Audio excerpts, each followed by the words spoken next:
Good morning બચ્ચા party and welcome to the class of physics with C D Patel. અને આજે આપણે ભણવાના છે એસી જનરેટર વિશે. અને એમાંથી ક્વેશ્ચન બને કે એસી જનરેટરનો સિદ્ધાંત, એની રચના, આકૃતિ દોરીને સમજાવો અને તેના માટે પ્રેરિત ઈએમએફનું સૂત્ર મેળવો.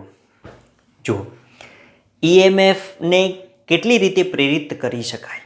આ પ્રેરિત ઈએમએફ છે એ આપણને કઈ રીતે મળે છે? તો ચુંબકીય ફ્લક્સની અંદર ફેરફાર કરો તો તમને શું મળે? પ્રેરિત ઈએમએફ મળે. ક્લિયર?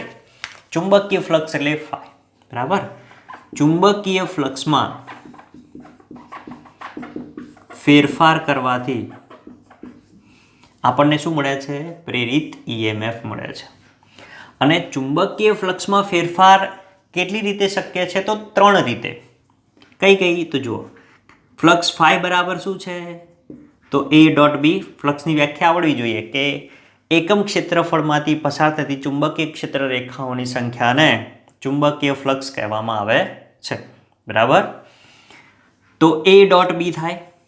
તો આને મૂલ્ય સ્વરૂપે લખવું હોય આપણે તો શું લખાય? A B cos theta. Flux phi B બરાબર શું થાય? A B cos theta. Clear? Okay. તો આ ફ્લક્સમાં જે ફેરફાર છે એ 3 રીતે શક્ય છે. ખ્યાલ આવી જ ગયો હશે તમને. કઈ રીતે? તો જુઓ, પહેલું આ એ છે. એ શું છે? ક્ષેત્રફળ. તો ક્ષેત્રફળમાં ફેરફાર કરો તો ચુંબકીય ફ્લક્સમાં ફેરફાર થાય, અને ચુંબકીય ફ્લક્સમાં ફેરફાર થાય તો ઈએમએફ પ્રેરિત થાય. એ જ રીતે ચુંબકીય ક્ષેત્ર બદલો તમે, એટલે કે ચુંબકીય ક્ષેત્રમાં ફેરફાર કરો તો ફ્લક્સમાં ફેરફાર થાય, અને ફ્લક્સમાં ફેરફાર થાય તો ઈએમએફ પ્રેરિત થાય. અને ત્રીજી રીત તો કે એ અને બી બંને વચ્ચેનો ખૂણો થીટા, તમે એમાં ફેરફાર કરો તો ચુંબકીય ફ્લક્સમાં ફેરફાર થાય અને પરિણામે આપણને પ્રેરિત ઈએમએફ મળે છે. આમ તમે ક્ષેત્રફળ, ચુંબકીય ક્ષેત્ર અને એ બંને વચ્ચેના ખૂણામાં ફેરફાર કરો તો ચુંબકીય ફ્લક્સમાં ફેરફાર થાય અને પરિણામે આપણને પ્રેરિત ઈએમએફ મળે છે. ચલો, આવું જ કંઈક આ સિદ્ધાંત ઉપર આ એસી જનરેટર કાર્ય કરે છે. ક્લિયર? કેવી રીતે? તો જુઓ, અહીંયા આગળ એક ક્ષેત્રફળવાળું આપણે કોઈ વાહક ગૂંચળું વિચારીએ, બરાબર? અને એ ગૂંચળું ફરે છે અહીંયા આગળ, બરાબર? તો ગૂંચળું ફરે એનો મતલબ શું? તો એનો ઘટક, ચલો, તો એનો ઘટક શું થાય? એ કોસ થીટા. તો એ કોસ થીટા બદલાશે. જો ચુંબકીય ક્ષેત્ર તો અહીંયા આગળ એન અને એસ છે, એટલે કેવું રહેવાનું? ફિક્સ રહેવાનું, બરાબર? ચુંબકીય ક્ષેત્ર એન થી એસ તરફ ક્ષેત્ર હોય, બરાબર? એટલે કેવું રહેશે? ફિક્સ. બદલાય છે શું? તો અહીંયા આગળ જે ગૂંચળું લીધેલું છે એ ગૂંચળાનો ક્ષેત્રફળ સદિશ, બરાબર? એટલે એ બદલાય એટલે એનો ઘટક બદલાશે, બરાબર? જો આवर પ્રમાણે ફરશે એટલે, બરાબર? એટલે એ કોસ થીટા બદલાય છે, બરાબર? એટલે આ થીટા બદલાય છે. એકચ્યુઅલી કહેવા જઈએ તો બી અને એ વચ્ચેનો ખૂણો થીટા બદલાય છે. અને થીટા બદલાય એટલે શું થાય? ફ્લક્સમાં ફેરફાર થાય, અને ફ્લક્સમાં ફેરફાર થાય એટલે ઈએમએફ પ્રેરિત થાય છે. ક્લિયર? આને એસી જનરેટરનો સિદ્ધાંત કહેવામાં આવે છે, બરાબર? અને આવડો મોટો સિદ્ધાંત યાદ ના રહે તો તમારે ડાયરેક્ટલી કહેવું હોય તો શું કહેવાય? તો જુઓ, અહીંયા આગળ ગૂંચળું છે, તમે ગૂંચળાને અહીંયા આગળ ધારો કે ગૂંચળાને હેન્ડલ સાથે જોડી દઈએ અહીંયા આગળ, બરાબર? અહીંયા આગળ આપણે એક હેન્ડલ સાથે ગૂંચળાને જોડી દઈએ, અને હેન્ડલથી શું કરાવીએ? આપણે એને ગતિ કરાવીએ, ભ્રમણ કરાવીએ સમાન ચુંબકીય ક્ષેત્રમાં. ક્લિયર? શું કરાવીએ? ગતિ કરાવીએ. કે સમાન ચુંબકીય ક્ષેત્રમાં ગૂંચળાને શું કરાવીએ? આપણે યાંત્રિક રીતે ગતિ કરાવીએ છીએ. એટલે કે આપણે શું કરાવીએ છીએ? યાંત્રિક ઉર્જા આપીએ છીએ. અને આપણને પરિણામે શું મળે છે? તો જો ઉલટ સુલટ ઈએમએફ, બરાબર? એટલે ઈએમએફ એટલે શું થઈ ગયું? વિદ્યુત ઉર્જા, બરાબર? શું મળે છે? વિદ્યુત પ્રવાહ પ્રેરિત થાય છે, પરિણામે આપણને પ્રેરિત ઈએમએફ મળે છે, બરાબર? એટલે કે આ જે મિકેનિકલ ઉર્જા છે, એનર્જી છે, બરાબર, યાંત્રિક ઉર્જાનું વિદ્યુત ઉર્જામાં રૂપાંતર કરે છે. તો એ શું થઈ જાય? એસી જનરેટરનો સિદ્ધાંત થઈ જાય. ક્લિયર? ઓકે. તો આપણે સિદ્ધાંતમાં લખવું હોય તો જુઓ, અહીંયા આગળ લખીએ, બરાબર? કે ચલો, સિદ્ધાંત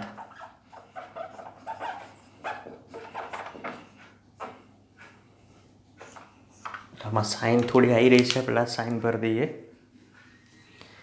તો જુઓ એનો સિદ્ધાંત આપણે લખીએ કે ભાઈ એસી જનરેટર એ યાંત્રિક ઉર્જાનું વિદ્યુત ઉર્જામાં રૂપાંતર કરે છે. ક્લિયર? તો એસી જનરેટરનો સિદ્ધાંત શું થઈ ગયો ભાઈ? યાંત્રિક ઉર્જાનું વિદ્યુત ઉર્જામાં રૂપાંતર કરે છે. ચલો હવે એની રચના વિશે આપણે વાત કરીએ. તો રચનામાં આપણને ક્લિયર કટ અહીંયા આકૃતિ ઉપરથી દેખાય છે કે અહીંયા એક સમાન ચુંબકીય ક્ષેત્ર લીધેલું છે. એન અને એસ ધ્રુવ છે. ચુંબકીય ક્ષેત્ર હંમેશા એન થી એસ તરફ હોય, એટલે અહીંયા એક સમાન ચુંબકીય ક્ષેત્ર લીધેલું છે. અને આ સમાન ચુંબકીય ક્ષેત્રની અંદર એક શાફ્ટ પર જડિત ગૂંચળું, શાફ્ટ એટલે પટલો તાર, બરાબર, એના ઉપર શું કર્યું છે? તો ગૂંચળું આ પ્રમાણે તાર વીંટાળેલા છે, બરાબર. એક વાહક ગૂંચળું લઈ લીધેલું છે, જેને શું કહેવામાં આવે છે?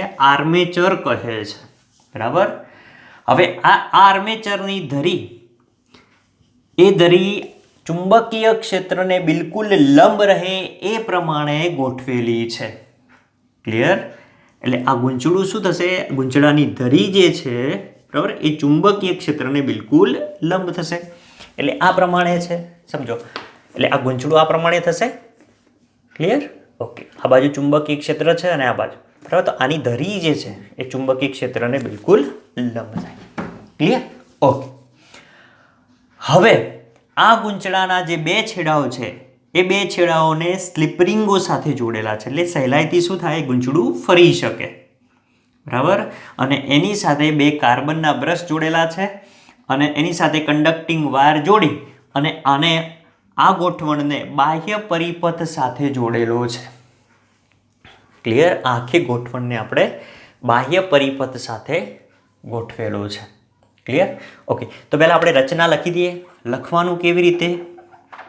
બરાબર. તો જુઓ કે સમાન ચુંબકીય ક્ષેત્રમાં એક શાફ્ટ, બરાબર. હું અહીંયા બોલી તો ગયો છું, પણ તમારે એને લખવાનું કેવી રીતે? તો આ પ્રમાણે, બરાબર. ટેક્સ્ટબુકની અંદર લખેલું હશે પણ તમને અનુકૂળ એ નહીં આવે, બરાબર. એટલે આ પ્રમાણે તમે લખવાનો ટ્રાય કરજો. શાફ્ટ પર જડિત કરેલું વાહક ગૂંચળું જેને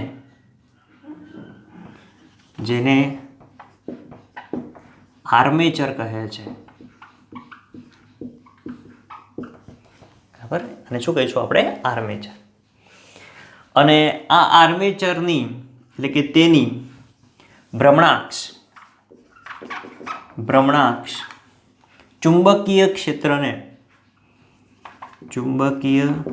ક્ષેત્રની દિશાને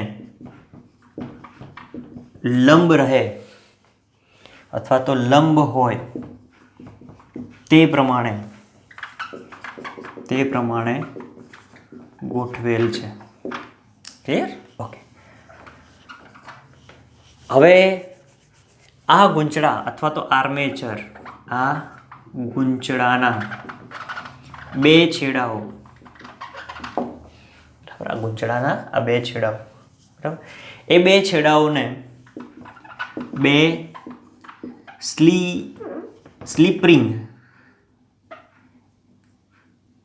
સ્લીપરિંગો અને બે કાર્બન બ્રશ સાથે જોડેલ છે, બરાબર. ઓકે. અને આ આખી ગોઠવણને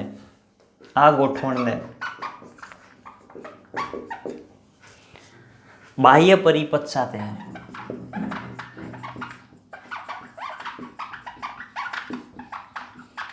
જોડેલ છે. ચલો, ક્લિયર? તો આ સિદ્ધાંત થઈ ગયો અને આ એની રચના થઈ ગઈ. એક્ઝામમાં પૂછાય તો આ પ્રમાણે આપણે લખીશું, બરાબર. ઓકે. ચલો, તો હવે આ કાર્ય કઈ રીતે કરે છે, બરાબર. તો હમણાં કહ્યું એ પ્રમાણે ગૂંચળું છે, ભ્રમણાક્ષ છે આ એની, બરાબર. હવે ગૂંચળાના છેડે આપણે શું કરી દઈએ? તો એક હેન્ડલ લગાડીએ, સમજો, બરાબર, કારણ કે શું થાય છે, યાંત્રિક ઉર્જાનું વિદ્યુત ઉર્જામાં આપણે રૂપાંતર કરવાનું છે અહીંયા આગળ. બરાબર, ઓકે. તો અહીંયા આગળ એક હેન્ડલ લગાડી અને હેન્ડલને આપણે શું કરીએ છીએ, મિકેનિકલી યાંત્રિક રીતે આપણે એને ફેરવીએ છીએ. એટલે ગૂંચળું શું થશે, ફરશે. ગૂંચળું ફરશે એટલે ગૂંચળાનો જે ક્ષેત્રફળ સદિશ છે, બરાબર, અથવા તો ક્ષેત્રફળનો જે ઘટક છે, કયો ઘટક કીધો તો આપણે, એ કોસ થીટા.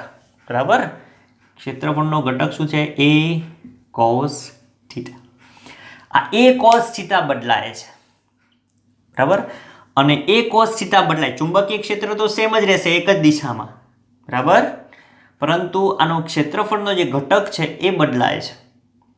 અને એ બદલાય છે પરિણામે આપણને આની અંદર EMF પ્રેરિત થતું જોવા મળે છે. અને EMF પ્રેરિત થાય છે, પરંતુ અહીંયા આગળ એ EMF કેવું મળે છે, તો ઉલટ સુલટ EMF મળે છે. કેવી રીતે, તો જોઈએ અહીંયા આગળ. ચુંબકીય ક્ષેત્ર આ દિશામાં, ચલો પહેલા ગૂંચળું આ દિશામાં છે. બરાબર, આ પ્રમાણે એને લંબ છે. બરાબર, એટલે ક્ષેત્રફળ સદિશ આ દિશામાં થશે. બરાબર, એટલે એ અને બી બંને એક જ દિશામાં થયા. બરાબર, જો બંને એક જ દિશામાં એટલે બંને વચ્ચેનો ખૂણો થીટા બરાબર 0. થીટા 0 એટલે કોસ 0, કોસ 0ની વેલ્યુ 1 થાય. તો શું મળશે, મૂલ્ય AB મળશે. બરાબર છે, ઓકે. ફરી શું કરે છે, એને ફેરવી આપણે. બરાબર, આ પ્રમાણે એટલે 0 થઈ ગયું અને લંબ થાય એટલે. બરાબર, ફરી પાછું આમ. તો જુઓ, એક બાજુ મૂલ્ય પ્લસ મળે છે, પ્લસ AB, અને આ બાજુ થશે એટલે ખૂણો કેવો થયો, 180. 180 થશે એટલે મૂલ્ય કેવું મળશે, માઇનસ મળે, એટલે માઇનસ AB. બરાબર, ફરી પાછું આમ થશે એટલે 0, લંબ થશે એટલે. બરાબર, 90 0. ફરી પાછું આમ થશે એટલે જો 1 મળશે. બરાબર, આમ આપણને જુઓ અહીંયા આગળ મૂલ્ય છે એ પ્લસ અને માઇનસની વચ્ચે મળે છે. બરાબર, એટલે ઘણીવાર શું મળશે આપણને, જો આલેખ દોરીએ તો આ પ્રમાણે પ્લસ માઇનસ ઉલટ સુલટ. બરાબર, એટલે આને આપણે કેવું EMF પ્રેરિત થશે અહીંયા આગળ, તો ઉલટ સુલટ EMF પ્રેરિત થશે. એકવાર પ્લસ થશે, એકવાર માઇનસ થશે. બરાબર, તો આ સિદ્ધાંત ઉપર આ AC જનરેટર કાર્ય કરે છે. Clear, okay. તો હવે આપણે એની થિયરી લખીએ. Clear, okay. જુઓ, હવે તમારે આ બે લાઈન તો લખવાની જ. બરાબર, હમણાં કહીએ એ પ્રમાણે બે લાઈન તો લખવાની, કે આના પછી લખવાનું કે આ ગૂંચળાને યાંત્રિક રીતે, કારણ કે એ તો આપણો શું છે, સિદ્ધાંત છે કે યાંત્રિક ઉર્જાનું વિદ્યુત ઉર્જામાં રૂપાંતર કરે છે. બરાબર, તો આ ગૂંચળાને યાંત્રિક રીતે બાહ્ય માધ્યમ દ્વારા બાહ્ય માધ્યમ એટલે અહીંયા આગળ જે હેન્ડલ દોરેલું હતું ને, એ શું કહેવાય, બાહ્ય માધ્યમ. બરાબર, તો આ બાહ્ય માધ્યમ દ્વારા સમાન ચુંબકીય ક્ષેત્રમાં ભ્રમણ કરાવવામાં આવે છે.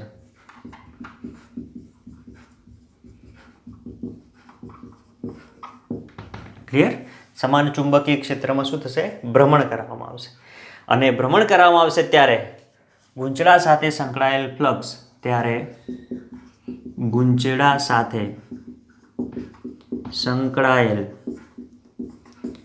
ફ્લક્સમાં ફેરફાર થાય છે. અને ફેરફાર થશે ત્યારે, એટલે કે પરિણામે તેમાં EMF પ્રેરિત થાય છે, અથવા તો પ્રેરિત EMF મળે છે. પરંતુ આ EMF, આ પ્રેરિત EMF ઉલટ સુલટ દેખાય છે. હા, ઉલટ સુલટ EMF મળે છે.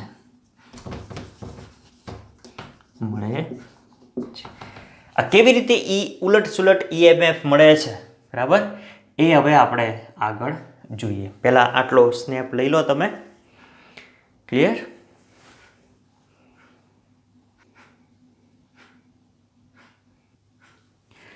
તો જુઓ, આપણે AC જનરેટરના સિદ્ધાંત, રચના અને એ કયા સિદ્ધાંત ઉપર કાર્ય કરે છે એના કાર્ય વિશે આપણે ભણ્યા હમણાં હાલ. બરાબર છે? ઓકે.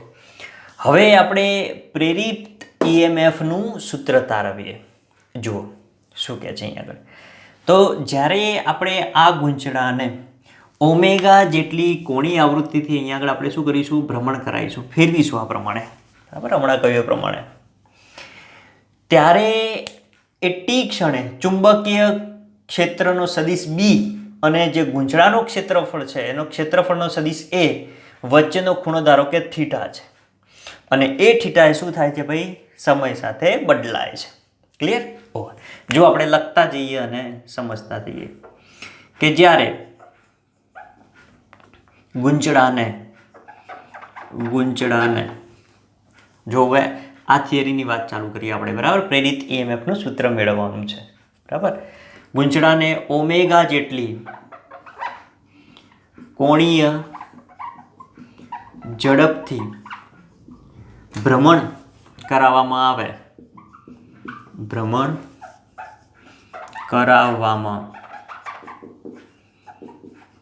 આવે ત્યારે કોઈ ટી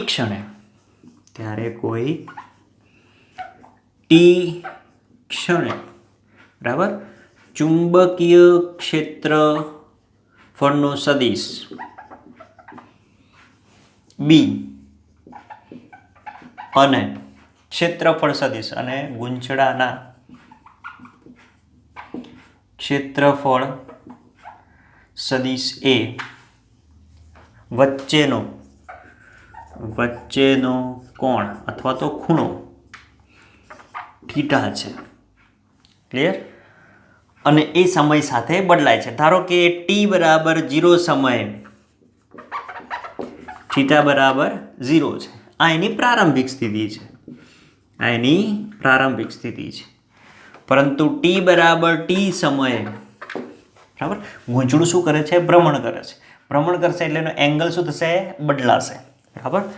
તો કોઈ થીટા બરાબર શું થઈ જાય છે? થીટા થાય છે. બરાબર?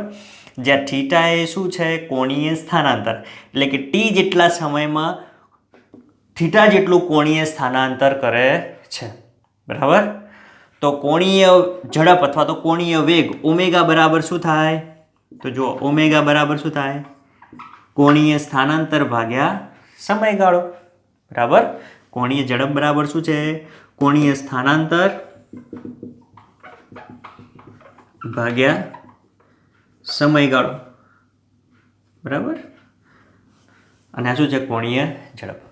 તો આના ઉપરથી થીટા બરાબર શું થાય? Omega into T. તો થીટા બરાબર શું થશે? Omega into T. બરાબર? એટલે અહીંયા આગળ જે સ્થાનાંતર છે, બરાબર, સ્થાનાંતર થીટા બરાબર શું મળે છે અહીંયા આગળ? Omega into T. બરાબર? ઓકે. હવે ગૂંચળા સાથે કોઈ પણ સમયે સંકળાતું ફ્લક્સ જુઓ. હવે અહીંયા આગળ સમય સાથે સ્થાનાંતર થાય છે અહીંયા આગળ. બરાબર? કોણીય વેગ. તો ગૂંચળા સાથે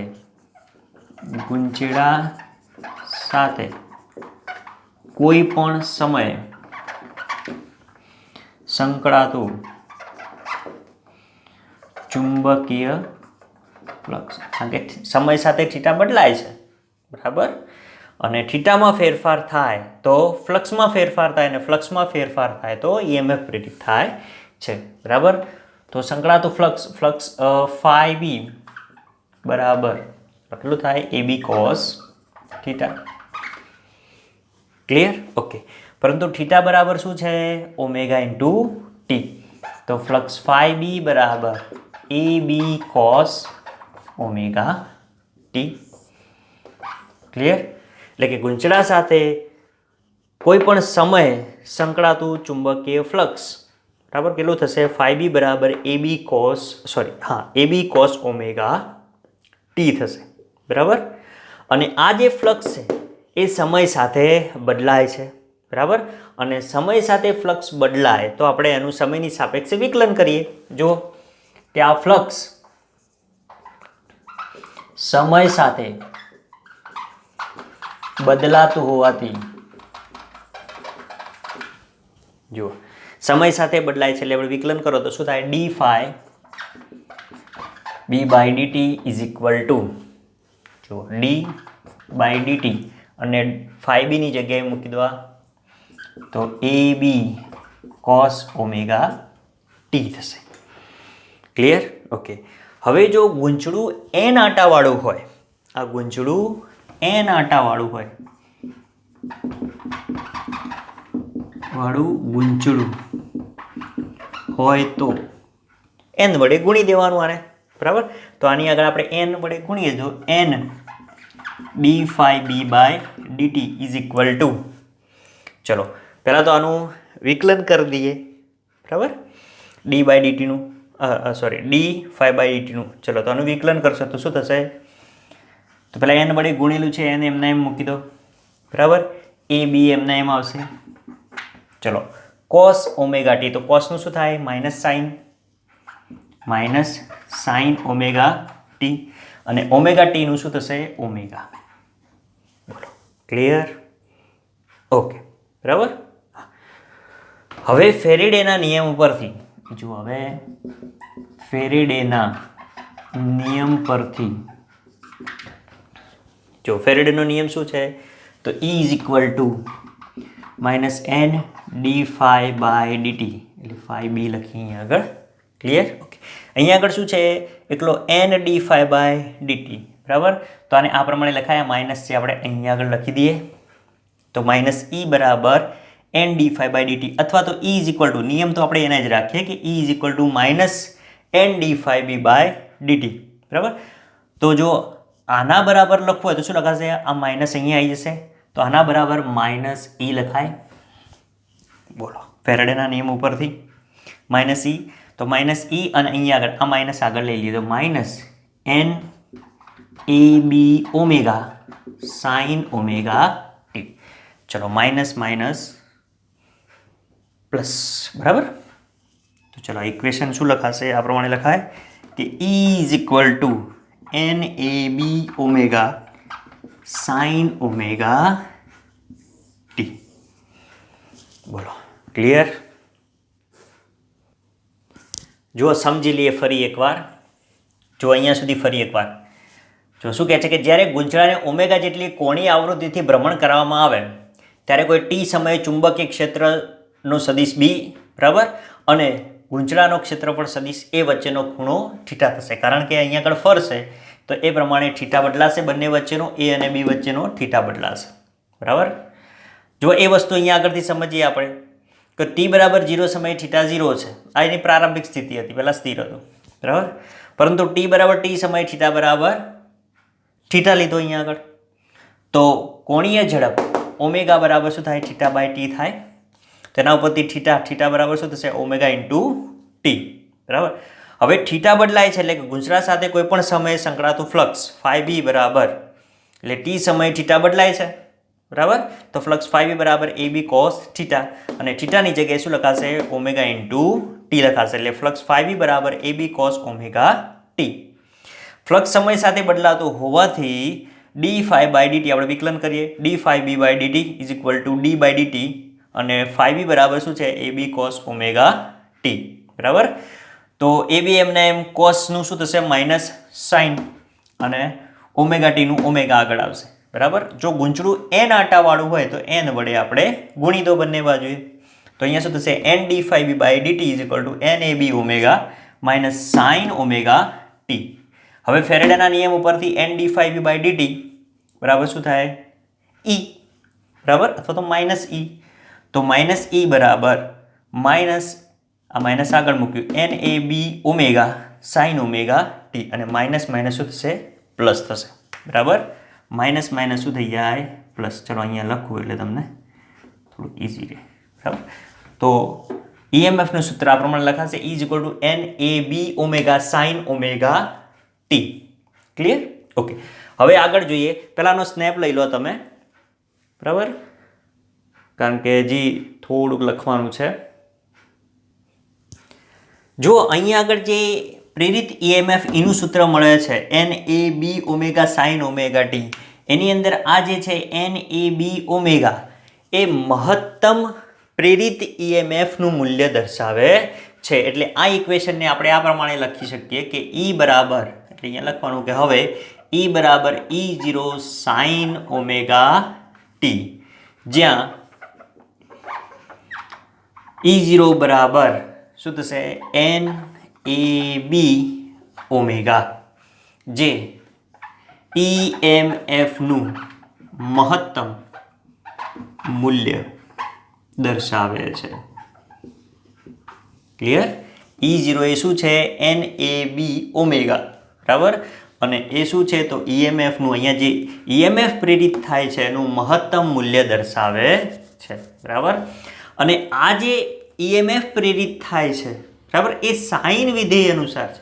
અને સાઇનનો વિસ્તાર શું છે? તો +1 થી -1ની વચ્ચે, બરાબર. ઓકે, એનો મતલબ કે એ જે EMF પ્રેરિત થાય છે એની દિશા આવર્ત રીતે બદલાય છે.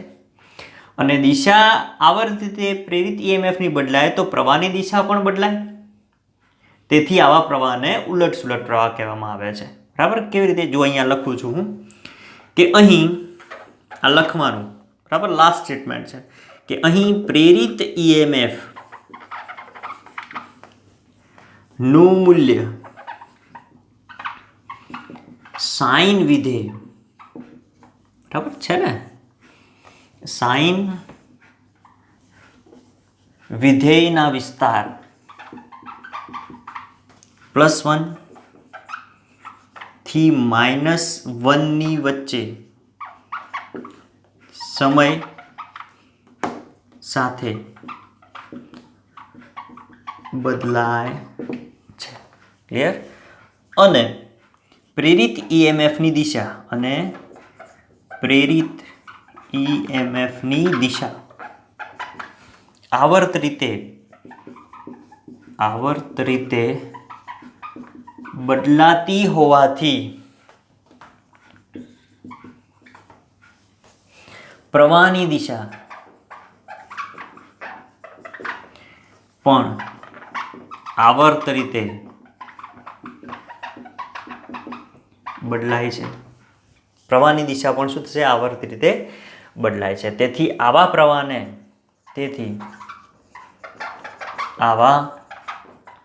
પ્રવાહને ઉલટ સુલટ અથવા તો પ્રત્યાવર્તી અથવા તો ઓલ્ટરનેટિંગ એટલે કે AC, બરાબર, ઓલ્ટરનેટિંગ કરંટ એટલે કે AC પ્રવાહ, ઓલ્ટરનેટિંગ કરંટ પ્રવાહ કહે છે, બરાબર. ટૂંકમાં AC પ્રવાહ કહે છે. અને તે EMFને AC EMF કહે છે, બરાબર. અને એને કારણે જે EMF રચાય છે એને AC EMF કહે છે, જેને પરિણામે AC એટલે કે ઓલ્ટરનેટિંગ EMF મળે છે. ક્લિયર? ઓકે, બરાબર. એટલે કે E બરાબર, EMFનું સૂત્ર શું થાય? E બરાબર E0 sin ઓમેગા t, બરાબર. ઓકે, અચ્છા, હવે આ સૂત્રને આપણે આ પ્રમાણે પણ લખી શકીએ. ઓમેગા બરાબર શું છે? 2πf. પરંતુ આપણી આ CBSEની બુક જે છે એની અંદર આપણે એફની જગ્યાએ શું લખેલો છે? ન્યૂ લખેલો છે, બરાબર. તો જો આ ઇક્વેશનને, આ ઓમેગાની કિંમત અહીંયા મૂકીએ આપણે, તો E બરાબર E0 sin 2π new into t, બરાબર. જે AC EMFનું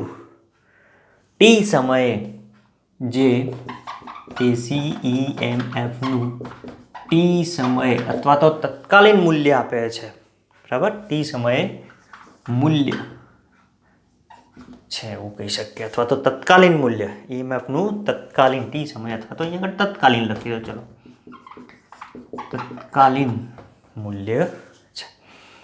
ક્લિયર? ઓકે, એટલે આ લખવું ખૂબ જ જરૂરી છે. ક્લિયર? અને આ AC EMF મળતું હોવાથી એને શું કહેવામાં આવે છે? AC જનરેટર કહેવામાં આવે છે. ક્લિયર? તો આ પ્રેરિત EMFનું આપણે અહીંયા આગળ સૂત્ર તારવ્યું. તમને આ ક્વેશ્ચન પૂછાય તો આ પ્રમાણે તમારે લખવો પડે, બોલો ક્લિયર આપણી જાય એવું સરળ, બરાબર છે? ઓકે, જુઓ હવે આપણે એનો આલેખ જોઈએ, તબક્કાવાર આલેખ. જો હવે આ જ ક્વેશ્ચનને થોડોક આગળ વધારીએ અને જોઈએ કે એસી જનરેટરમાં પ્રેરિત ઈએમએફની લાક્ષણિકતાઓ શું છે, અથવા તો સમયની સાથે અહીંયા આગળ જે ગૂંચળું ફરે છે તો એ પ્રમાણે જે ઈએમએફ પ્રેરિત થાય છે તો એ ઈએમએફ અને સમયનો આલેખ આપણે અહીંયા આગળ દોરી અને સમજીએ. તો જુઓ એની અંદર 5 તબક્કાઓ આપેલા છે. પહેલો તબક્કો લીધો છે, એની અંદર ગૂંચળું અને ગૂંચળાનું સમતલ ચુંબકીય ક્ષેત્રને લંબ છે. જો અહીંયા આગળ આ એન અને એસ આ શું દર્શાવે છે, ચુંબકીય ધ્રુવો, એની વચ્ચે ચુંબકીય ક્ષેત્ર હંમેશા એનથી એસ તરફ હશે, બરાબર? એટલે આ બધા માટે ચુંબકીય ક્ષેત્ર કઈ દિશામાં હશે? એનથી એસ તરફ. આ ચુંબકીય ક્ષેત્ર બી દર્શાવે છે. ક્લિયર? ઓકે. બીજા તબક્કાની અંદર ગૂંચળું 90 ડિગ્રીનું ભ્રમણ કરે ત્યારે ગૂંચળાનું સમતલ ચુંબકીય ક્ષેત્રને કેવું હશે? સમાંતર હશે, બરાબર? એ જ પ્રમાણે 180નું ભ્રમણ કરાવીએ ત્યારે ગૂંચળું કઈ સ્થિતિમાં હશે? એ પ્રમાણે 270 અને 360 દર્શાવ્યું છે. આપણે 1 બાય 1 જોતા જઈએ, બરાબર? અને એના ઉપરથી આપણને જે ઈએમએફ પ્રેરિત થાય છે એ સમય સાથે કેવું મળે છે, બરાબર? એ આપણે અહીંયા આગળ જોતા જઈએ. જો હમણાં આપણે પ્રેરિત થતા ઈએમએફનું સૂત્ર તાર્યું કે ઈએમએફ E બરાબર E0 sin ઓમેગા ટી અથવા તો E બરાબર E0 sin થીટા, બરાબર? અને થિયરી સ્ટાર્ટ કરી એ વખતે શરૂઆતમાં કીધું હતું કે પ્રારંભિક સ્થિતિ થીટા બરાબર T બરાબર 0 સમયે થીટા બરાબર 0. જુઓ અહીંયા આગળ આ એક્સ અક્ષ લીધી છે, એક્સ અક્ષ ઉપર આપણે સમયને દર્શાવ્યું છે, બરાબર? અને આ વાય અક્ષ છે, આ વાય અક્ષ ઉપર આપણે પ્રેરિત ઈએમએફ દર્શાવેલું છે, બરાબર? અને આપણને ખબર છે કે ભાઈ સાઇન વિધેય મળે છે, એટલે સાઇન વિધેયનો વિસ્તાર +1 થી -1 છે, બરાબર? એટલે અહીંયા આગળ ઈએમએફ આપણે +E લખ્યો છે ને આ બાજુ -E લખેલો છે. ક્લિયર? ઓકે. જો હવે આ ગૂંચળાનું સમતલ આપણે ગૂંચળું લઈ લીધું, બરાબર? અને આ બાજુ ચુંબકીય ક્ષેત્ર છે N અને S. ક્લિયર? ઓકે. તો ગૂંચળાનું સમતલ ચુંબકીય ક્ષેત્રને લંબ રહે એટલે ગૂંચળું આ પ્રમાણે છે, બરાબર? આમ ઊભું મૂકેલું છે, ચુંબકીય ક્ષેત્ર આ પ્રમાણે છે, તો બંને એકબીજાને લંબ થયા, બરાબર?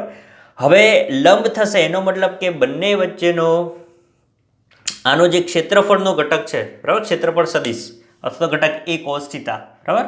આપણે ક્ષેત્રફળ લઈ લઈએ, ધારો કે ક્ષેત્રફળ સદિશ A, તો A અને B વચ્ચેનો ખૂણો બોલો કેટલો થાય? તો અહીંયા આગળ θ બરાબર 0 થશે, કારણ કે જુઓ એની દિશામાં જ ચુંબકીય ક્ષેત્ર છે B, બરાબર? તો આ બંને વચ્ચેનો ખૂણો કેટલો થશે? 0. તો જુઓ આ ઇક્વેશનની અંદર હવે θ બરાબર 0 મૂકી જુઓ તમે, તો sin 0, તો sin 0 ની વેલ્યુ શું થઈ જાય ભાઈ? 0.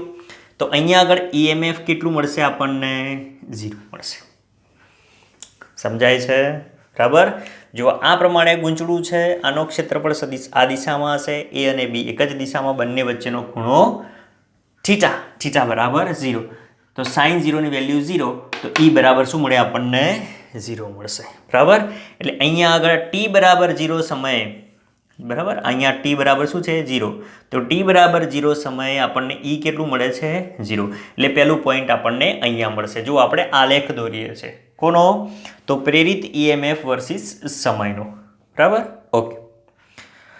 હવે આગળ વધીએ અને ગૂંચળાને બીજા તબક્કાની અંદર ગૂંચળું 90 ડિગ્રીનું ભ્રમણ કરે ત્યારે, બરાબર? હવે આમ હતું, હવે ગૂંચળાને શું કરાવીએ આપણે? ભ્રમણ કરાવીએ આ પ્રમાણે. ક્લિયર? જુઓ PQRS આમ કરાવશે એટલે RS આ બાજુ આવશે. ચલો આવી ગયા. આ ગૂંચળાને આમ હતું, એ ગૂંચળાને હવે આમ કરી દીધું, બરાબર? એટલે PQRS આ પ્રમાણે ગૂંચળું થઈ જશે. ક્લિયર? ચલો હવે એનો ક્ષેત્રફળ સદિશ છે, આમ જશે અથવા તો આમ આવશે. ક્લિયર? અને B આ બાજુ આવશે, એટલે બંને વચ્ચેનો ખૂણો કેટલો થયો? 90, બરાબર? અને અહીંયા આગળ ખૂણો 90 એટલે sin 90 ની વેલ્યુ 1, એટલે અહીંયા આગળ 1 મૂકશો એટલે શું મળશે તમને? E બરાબર E0 મળશે. એટલે અહીંયા આગળ E બરાબર શું મળશે? E0, બરાબર? એટલે અહીંયા આગળ આપણે +E0 લખીશું, આપણે 90નું ભ્રમણ કરાવ્યું એટલે. ક્લિયર? ઓકે. ફરી આપણે 180નું ભ્રમણ કરાવીએ એટલે આમ ઉલટી સ્થિતિ થઈ જશે એની. ક્લિયર? સમજાતું છે. જુઓ અહીંયા આગળ PQ નીચે હતા, અહીંયા આગળ PQ શું થઈ જશે? ઉપર આવી જશે. એટલે જે શરૂઆતમાં તમે ગૂંચળું આમ રાખ્યું હતું એ ગૂંચળું હવે એ આમ થઈ અને આમ થઈ ગયું ઉલટું. બરાબર? એટલે ક્ષેત્રફળ સદિશ આ બાજુ આવશે. બરાબર? એટલે A આ બાજુ, બરાબર, B આ બાજુ, ચુંબકીય ક્ષેત્ર B આ બાજુ છે. બરાબર? તો બંને કેવા થઈ ગયા? બંને વચ્ચેનો ખૂણો 180 અને sin 180, બરાબર, તો sin 180 બરાબર શું થઈ જશે? 0. ક્લિયર? sin 180 કેટલા થાય? 0. એટલે અહીંયા આગળ E બરાબર 0 થશે. ક્લિયર? એટલે પોઈન્ટ આપણે અહીંયા મૂકી દઈએ.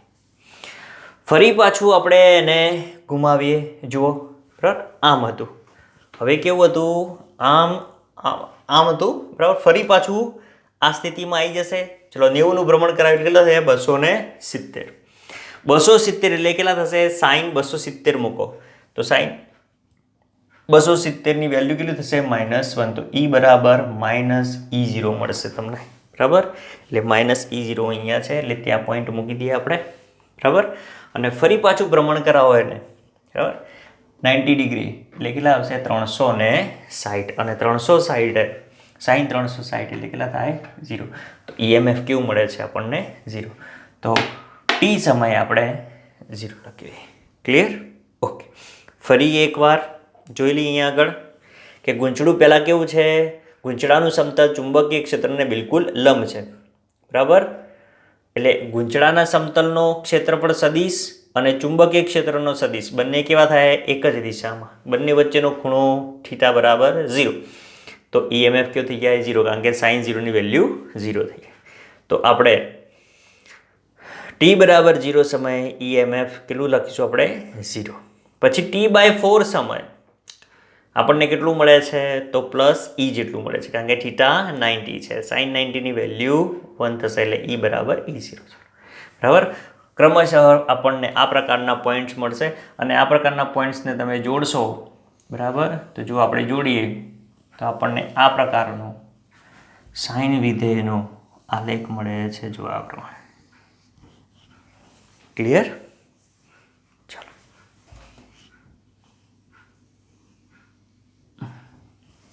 બરાબર?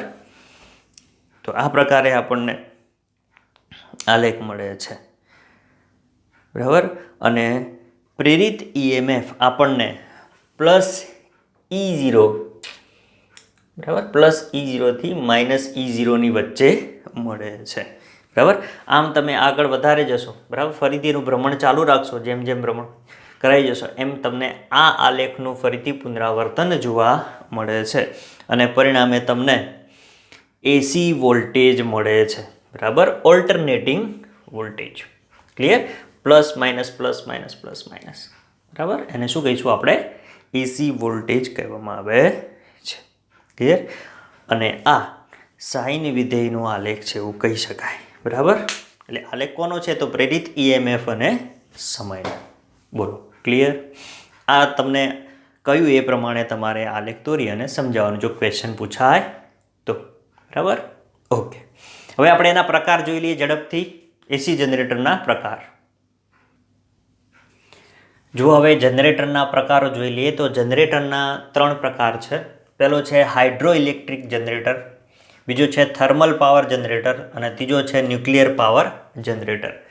તો જો હાઇડ્રો ઇલેક્ટ્રિક જનરેટર, તો આ જનરેટર જનરલી ડેમ જેવી જગ્યાએ આનો ઉપયોગ થાય છે. એટલે કે જે જગ્યાએથી પાણી છે એ ખૂબ જ ઊંચાઈએથી જ્યારે નીચે પાડવામાં આવે છે ત્યાં આગળ આર્મેચરની ગોઠવણી કરેલી હોય છે. એટલે આપણે કહીએ કે ટર્બાઇન ગોઠવેલા હોય છે અને એ ટર્બાઇન દ્વારા આપણે એ યાંત્રિક ઉર્જાનું વિદ્યુત ઉર્જામાં રૂપાંતર કરી શકીએ છીએ. બરાબર? તો આ પ્રકારના જનરેટરને હાઇડ્રો ઇલેક્ટ્રિક જનરેટર કહેવામાં આવે છે. બીજો પ્રકાર છે થર્મલ પાવર જનરેટર. તો થર્મલ પાવર જનરેટર એટલે કે પાવર સ્ટેશનની અંદર આપણે બળતણ તરીકે જનરલી કોલસાનો યુઝ કરીએ છીએ. બરાબર? અને આ કોલસાને બાળી અને એમાંથી વરાળ ઉત્પન્ન કરવામાં આવે છે. બરાબર. અને આ વરાળ ઉત્પન્ન કરી અને એમાંથી આર્મેચરને એવી રીતે ગોઠવણી કરવામાં આવે છે કે આર્મેચરને ફેરવવામાં આવે છે, ભ્રમણ કરાવવામાં આવે છે. બરાબર. અને એ ભ્રમણ કરાવી અને એની અંદરથી આપણે એસી વોલ્ટેજ, બરાબર, એસી વોલ્ટેજ મેળવી શકીએ છીએ. તો એવા જનરેટરને થર્મલ પાવર જનરેટર કહેવામાં આવે છે. બરાબર. અને ત્રીજું છે કે ન્યુક્લિયર પાવર જનરેટર.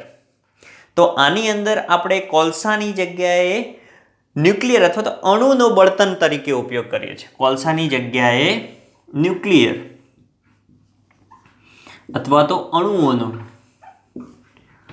ઉપયોગ કરીએ છીએ અને એનો ઉપયોગ કરી અને પાવર જનરેટ કરીએ છીએ. બરાબર.